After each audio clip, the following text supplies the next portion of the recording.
Ça fait longtemps que je vous parle en live d'un PC gamer que j'aimerais bien avoir à la place de mon MacBook Air, notamment pour faire des lives, mais aussi bien évidemment pour jouer. Il y a déjà 3-4 ans je crois, je m'étais bien renseigné sur les composants qu'il fallait, tout ça pour monter mon PC moi-même, mais à l'époque j'ai hésité, c'était quand même très cher et ça l'est encore plus aujourd'hui. Mais ça y est, je me suis enfin lancé, j'ai acheté tout ce qu'il faut. Enfin, il me manque quand même 2 trucs, dont un que je dois renvoyer parce qu'Amazon s'est trompé, je vous expliquerai juste après. Sinon, on est très proche du montage du PC. Pourquoi j'en fais une vidéo? Tout simplement parce que je vous en parle depuis longtemps, donc je trouverais que c'était plutôt intéressant de vous montrer cette petite évolution, on va dire, pour la chaîne, pour les lives, etc. Et puis aussi parce que j'ai envie de vous partager mes petites trouvailles, entre guillemets. Donc on va se faire un petit haul de composants d'ordinateur. Le dernier truc qu'on fera, c'est le boîtier, parce qu'il est vraiment très imposant et très lourd. La caisse fait 15 kg, c'est ce qui est marqué dessus en tout cas. Pourquoi 15 kg? J'en ai aucune idée, je me souviens pas que le boîtier était aussi lourd à la base, justement je croyais que c'était genre 4 ou 5 kg, quelque chose comme ça. Je ne sais pas s'ils m'ont envoyé un PC complet, mais je n'ai pas payé le prix du tout d'un PC complet. On l'ouvrira ensemble de toute façon juste après. J'ai pas du tout ouvert le colis, j'ai même pas regardé si le boîtier était bien dedans, enfin je veux dire s'il était en bon état. Donc ce sera la surprise. Sachez que tous les composants, ou du moins la majeure partie, sont blancs, parce que je veux faire un custom spécial, je vous en parlerai après. Alors, la carte mère. Ce qui m'a fait peur, c'est que, voilà, ça c'est pas moi qui l'ai fait, la boîte on dirait qu'elle est ouverte, elle est absolument pas scellée. Donc j'ai vérifié, normalement tout est dedans, mais ça me met quand même un doute, enfin ça me fait un peu peur. On va pas vraiment faire un déballage complet, hein, là c'est simplement pour vous montrer à quoi elle ressemble.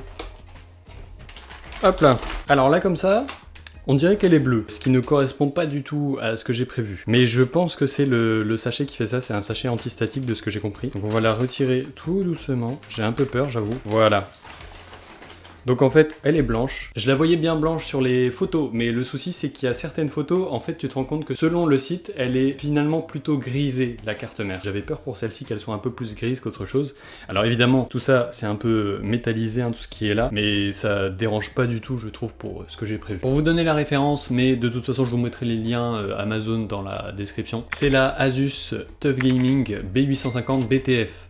Qu'est-ce que c'est BTF? Simplement, comme vous le voyez, il n'y a aucun connecteur, sauf pour le processeur, la RAM, il y a aussi pour la carte graphique évidemment, mais c'est tout. Tout le reste est caché. C'est ça le principe d'une carte BTF. Alors, elles s'appellent pas toutes BTF, hein. BTF c'est uniquement Asus, les autres ont un autre nom. Gigabyte c'est Steels, un truc comme ça. Et donc les connecteurs en fait sont à l'arrière de la carte mère, voilà.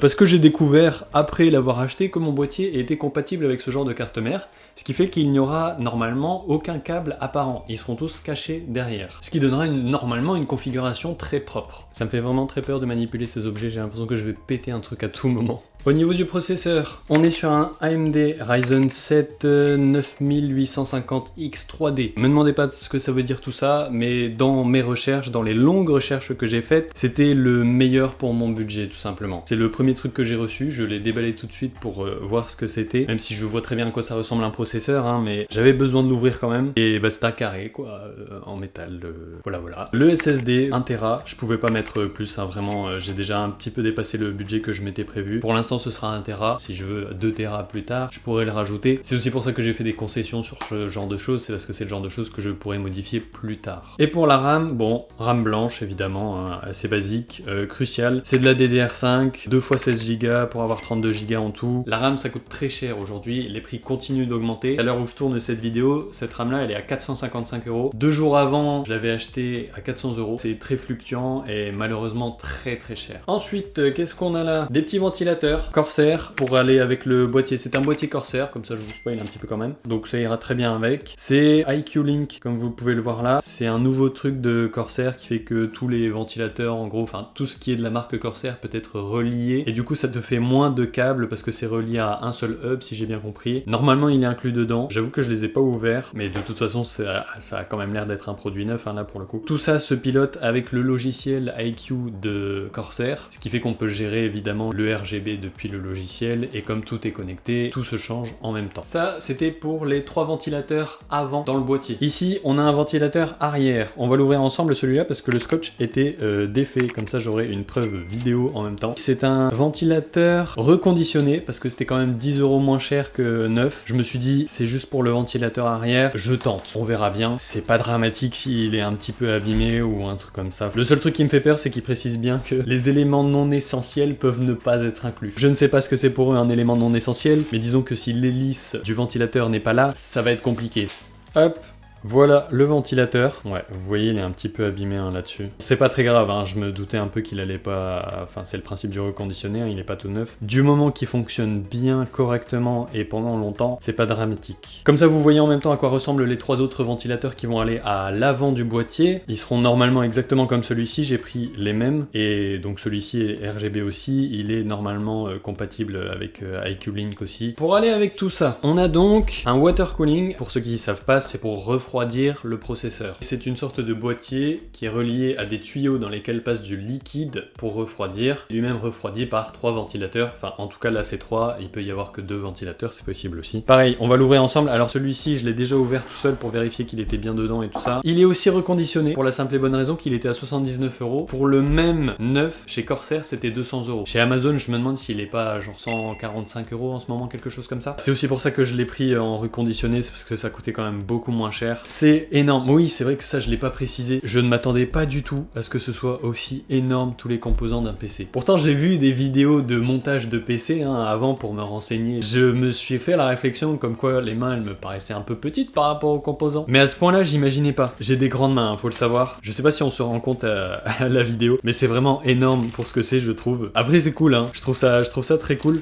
On a plein de petits trucs ici, je sais pas trop à quoi ça sert. Faudra que je regarde tout ça en détail, hein. Ça c'est lourd, je ne sais pas ce que c'est non plus. Bon écoutez, je monte un PC mais je n'y connais rien. Alors, je vais essayer de le sortir, voir si on peut voir à quoi il ressemble. Faut faire attention parce que c'est très fragile de ce que j'ai compris. Voilà, c'est énorme. C'est tout ce que j'ai à dire. Donc vous avez les 3 ventilateurs avec le radiateur qui est derrière. Tout en blanc, hein, comme je l'ai dit. Ce sera aussi RGB. Faut savoir que pour une centaine d'euros, je pouvais en avoir un sur lequel il y avait un écran LCD ici. Je trouvais ça trop bien d'avoir un écran LCD. Le souci, c'est que c'était un water cooling plus ancien et qu'il n'était pas compatible IQ Link. C'est vrai que pour 20 € de moins, j'en avais quand même un qui est plus récent, qui est compatible IQ Link. Alors certes, il n'y a pas l'écran LCD, mais pareil, l'écran, si je veux, j'ai vu que je pouvais le rajouter plus tard. Alors juste l'écran, ça coûte 100 balles sur le site de Corsair. Mais voilà, si dans 2 ou 3 ans j'ai envie de mettre un petit écran, je pourrais remettre 100 balles dans 2 ou 3 ans, ce sera pas très grave. Pour ce qui est de la référence de celui-ci, je me souviens qu'il s'appelle Titan, parce que je trouve le nom très classe. Et puis c'est à l'image de la taille du truc, hein. Mais sinon la référence exacte, je ne saurais plus vous dire, donc vous trouverez ça en description. Alors maintenant le projet, c'est de le remettre dans la boîte, sans le casser, et il ne passe plus dans la boîte. Ah voilà, j'ai eu peur. Faut savoir que ça, je l'ai reçu juste avant de tourner, je pensais pas l'avoir pour la vidéo. Ici, on a l'alimentation, qui n'est pas la bonne. C'était l'un des trucs qui n'allait pas, j'ai commandé une RM850X, 850 parce que c'est 850 watts, là du coup c'est une 750 watts, ça pourrait aller, mais d'une part, j'ai payé le prix pour une 850, et d'autre part, une 850, ça me permet d'être un peu plus large. Le jour où je voudrais améliorer un peu le PC avec des composants plus récents, au moins je suis sûr d'avoir suffisamment de puissance. C'est une Shift Series, tout simplement parce qu'elle peut se mettre à la verticale et vous avez les ports qui sont au-dessus. C'est toujours le même principe du cable management qui sera beaucoup plus facile, beaucoup plus pratique et beaucoup plus propre dans le boîtier. Et encore une fois, ce boîtier merveilleux est compatible avec ce type d'alimentation. Je suis très content. Voilà. J'espère qu'elle va pas se casser la gueule parce que je dois la rendre. Petit update pendant le montage, c'est tout bon. Je l'ai reçu, c'est bien la RM850 cette fois-ci. C'est exactement la même chose finalement, c'est juste une différence de watts. On passe au dernier composant, enfin dernier, avant-dernier si on compte pas le boîtier. La carte graphique, voilà, que je n'ai pas encore déballé non plus. Carte graphique Gigabyte RTX 5070 Aero, c'est la meilleure des 5070 de ce que j'ai compris. J'ai regardé plusieurs comparateurs et tout ça. Apparemment, ça a l'air d'être la meilleure, à peu de choses près. Et je l'ai trouvé au même prix que d'autres qui sont un peu moins bien. On va l'ouvrir ensemble aussi. Ce que je trouve quand même étrange, c'est que généralement les boîtes ne sont pas scellées. Bon, évidemment, c'est la même chose. J'ai très peur de l'abîmer. C'est vraiment très classe, hein. J'aime beaucoup déballer ce genre d'objet. Voilà, une petite carte d'anniversaire de la part de Gigabyte, hein. C'est vraiment très très gentil. Ah non, my bad, c'est la notice. Et la voici, la fameuse carte graphique. J'ai encore une fois cru qu'elle allait être bleue. C'est simplement le sachet antistatique. Je galère avec de simples scotch. Voilà. Ah merde. Voilà. Et elle est un peu plus blanche que ce que j'imaginais. Ah oui, par contre, ce qui est chiant, c'est vrai que c'est ce côté-là qu'on verra dans le boîtier qui sera au-dessus. C'est un peu dommage parce que c'est un peu moche. Et pareil, ça c'est beaucoup plus massif que ce que j'imaginais. Bon, bah je vais la remettre dans le sachet, hein. Tout ça, je ne sais pas ce que c'est, tous ces petits trucs-là. Je sais pas si ça sert à maintenir la carte graphique peut-être ou Je sais pas du tout. On a fait le tour des composants qui iront à l'intérieur du boîtier, donc maintenant on va passer au boîtier. Faut juste que je change quelques petits réglages au niveau de la caméra, etc. On se retrouve tout de suite pour le boîtier. Oh la vache, c'est 15 kilos, je vous dis. J'ai pas la force de porter 15 kilos moi normalement. Bon, écoutez, je ne sais pas du tout comment je vais faire parce que j'ai l'impression qu'on ne verra pas suffisamment à la caméra. Voilà ce que ça donne. Le carton est censé être plus grand tout de même que le boîtier, on verra bien. Alors il va juste falloir que je modifie ça. J'aime vraiment bien mon bras de micro, faudrait vraiment que je vous fasse une vidéo dessus parce qu'il est très polyvalent. Maintenant il faut ouvrir ça.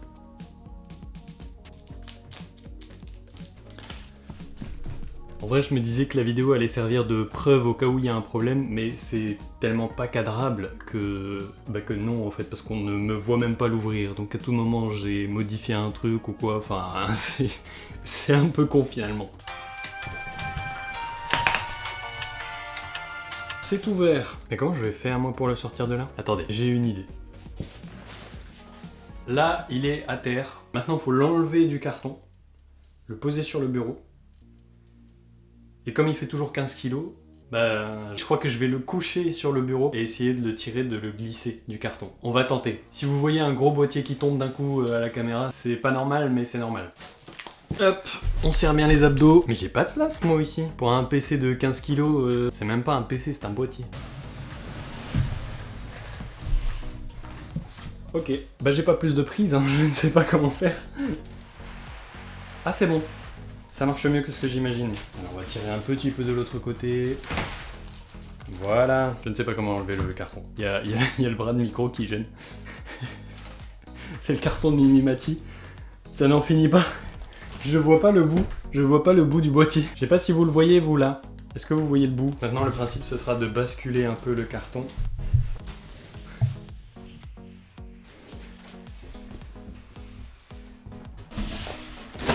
Et c'est tout bon. Il n'y a plus qu'à... je ne sais pas. Je vais essayer de le soutenir par en dessous et d'enlever la mousse. Alors je vais vous faire une petite confidence. Là tout de suite je ne le soutiens pas par en dessous, en fait ma main est coincée en dessous. Ma main est décoincée, on va pouvoir faire l'autre côté. Évidemment je l'ai mis dans le mauvais sens. Là vous avez... Ah mais c'est le dessous ça. Mais ils l'ont foutu dans quel sens? Petit ajustement.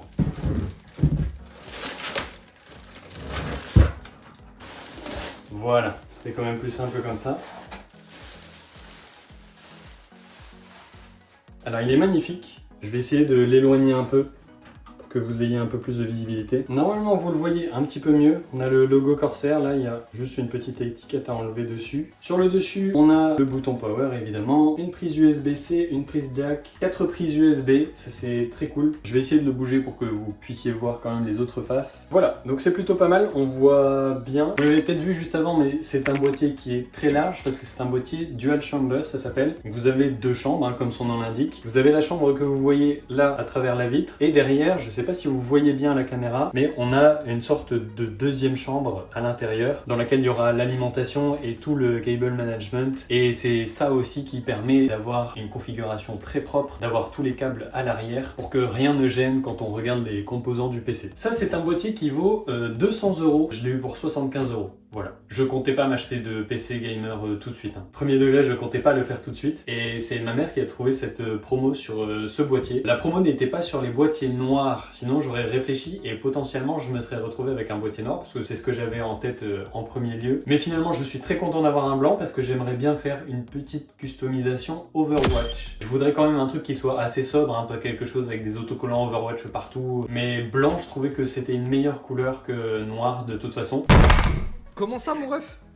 Et puis comme la promo n'était que sur les boîtiers blancs et 75 € au lieu de 200, je pouvais pas trop passer à côté. J'avoue que j'ai pas trop regardé les caractéristiques et tout ça sur le coup. C'est après que je me suis rendu compte qu'en fait il était génial parce qu'il est compatible avec la carte mère BTF, donc avec les connecteurs qui sont à l'arrière. Il est compatible et oui, j'ai remis mon micro devant moi, ça devrait quand même faire un meilleur son. Avec les alimentations Shift Series de chez Corsair qui se mettent donc à la verticale et pareil pour avoir un meilleur cable management. Vraiment, et il a énormément de qualité. C'est des grilles partout. Il y a une grille en bas, une grille sur la face avant, sur le dessus, derrière. Il est très bien aéré, je trouve. Les connecteurs, ça j'avais vu quand même, j'avais vu que c'était bien. Et encore une fois, 75 € au lieu de 200, dans tous les cas, je pouvais pas passer à côté. Et Corsair, c'est une marque que j'aime bien, je m'y connais pas vraiment, mais j'avais assez confiance quand même dans la marque Corsair. Bon, Et bien maintenant il ne reste plus qu'à le monter. Hop hop hop, on va s'arrêter là pour aujourd'hui. À la base j'avais prévu de vous montrer juste après les étapes du montage du PC, ainsi que l'allumage, etc.